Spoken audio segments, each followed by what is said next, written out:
देख रहे हैं लिखा है जल जीवन मिशन।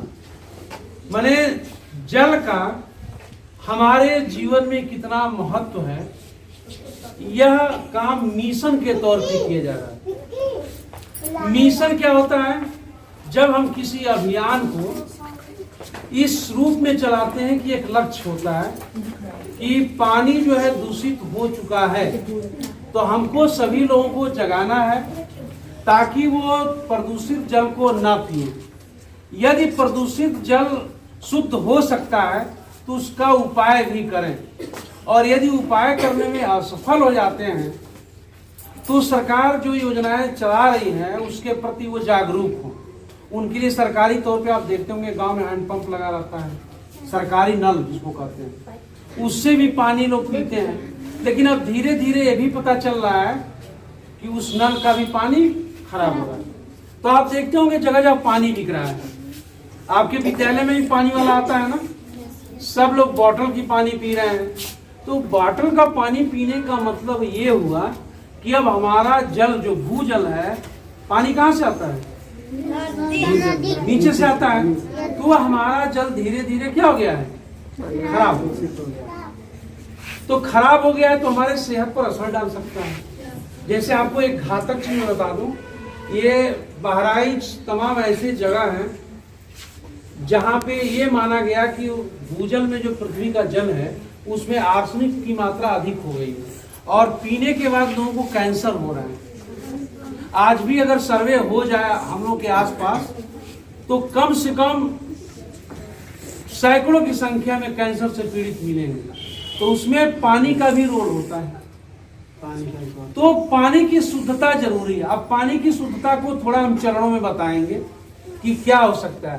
पहला ऑप्शन ये है कि यदि हमारे हैंडपंप का करीब की जो जलकल है उससे सप्लाई का जल अगर दूषित हो चुका है तो अभियान के तौर पे हम संपर्क करके जो संस्थाएं हैं उससे कहें कि भाई आपकी जो टोटी है वो सही सप्लाई नहीं होती है जल की, प्रदूषित जल आ रहा है। अगर वो देखेंगे कहीं खराबी हो तो उसको ठीक कर देंगे।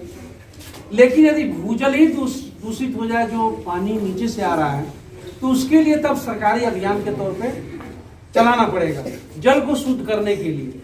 यह एक बहुत विकट समस्या है और मनुष्य इस पर गंभीर नहीं है। और पानी कब तक खरीदेंगे? एक तरीका होता है ना, एक मुकाम होता है जहां तक हम खरीद सकते हैं। अगर निरंतर पानी खरीदने लगेंगे तो एक समय ऐसा भी आएगा कि उसका बहुत बड़ा संकट पैदा होगा। दूसरा चीज, लोग पानी नष्ट भी कर रहे हैं, जैसे अत्यधिक पानी का नुकसान करना, जैसे हैंडपंप चलाकर छोड़ दिए, टोटी चलाकर छोड़ दिए और सारा पानी बेकार चला गया। तो पानी की शुद्धता के साथ साथ धरती के नीचे पानी की कमी ना होने पाए, जो बारिश का पानी आए, चाहे जो भी पानी हम खर्च कर रहे हैं वो कहीं बेकार न जाए, वो इकट्ठा हो, उसको टैंक बनाने के लिए, उसके संग्रह करने के लिए भी सरकार व्यवस्था कर रही है। और ये भी कोशिश कर रही है कि जो पानी संग्रह है तालाबों में, चाहे जो अन्य जगहें हैं जलाशयों में, उस पानी को कैसे हम शुद्ध करके पिए, पानी को उसके लिए भी सिस्टम है। तो आपके बीच यह प्रतियोगिता अभी से इस उम्र से इसलिए कराया जा रहा है मिशन के तौर पे कि आप भी जाने कि पानी का, जल का कीमत क्या है, जल का कीमत क्या है, क्यों उसकी स्वच्छता जरूरी है, पानी बचाना एक एक बूंद क्यों जरूरी है। बहुत से लोग अपने यहाँ पानी नष्ट करते हैं। कई कई जगह पहाड़ों पर, अन्य जगहों पर, मुंबई जैसे जगहों में जहाँ समुद्र है आसपास, वहाँ लोग को पानी नहीं जल्दी मिलता है। यहाँ तक कि जो आपके पिताजी कमाने जाते हैं अरब कंट्री में, वहाँ भी पानी नहीं मिलता है जल्दी। कई जगह दूर दूर तक महिलाओं को, पुरुषों को जाना पड़ता है, पानी भर करके लाना पड़ता है। आप देखेंगे कितना मेहनत से परिश्रम करके वो जल को लाते हैं। उसकी कीमत वो नहीं समझ पा रहा है जिसके आसपास पानी की बहुलता है। लेकिन एक दिन ऐसा होगा कि पानी की कमी हो जाएगी। इसलिए बारिश के पानी का भी संरक्षण इकट्ठा करने के लिए बताया जाता है। दूसरी चीज आप देखते होंगे, बारिश भी समय से नहीं हो रही है। बारिश क्यों नहीं हो रही है? क्योंकि पेड़ कट चुके हैं, और पेड़ जो होते हैं वो एक तरह से मौसम को क्रिएट करते हैं, माहौल बनाते हैं बारिश के लिए।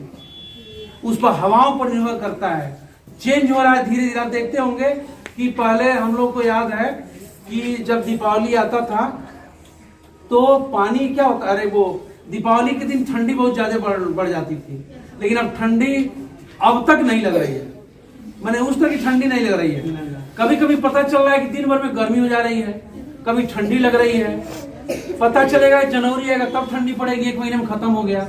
इसको जानते हो बच्चों क्या कहते हैं? इसको कहते हैं ग्रीन हाउस इफेक्ट।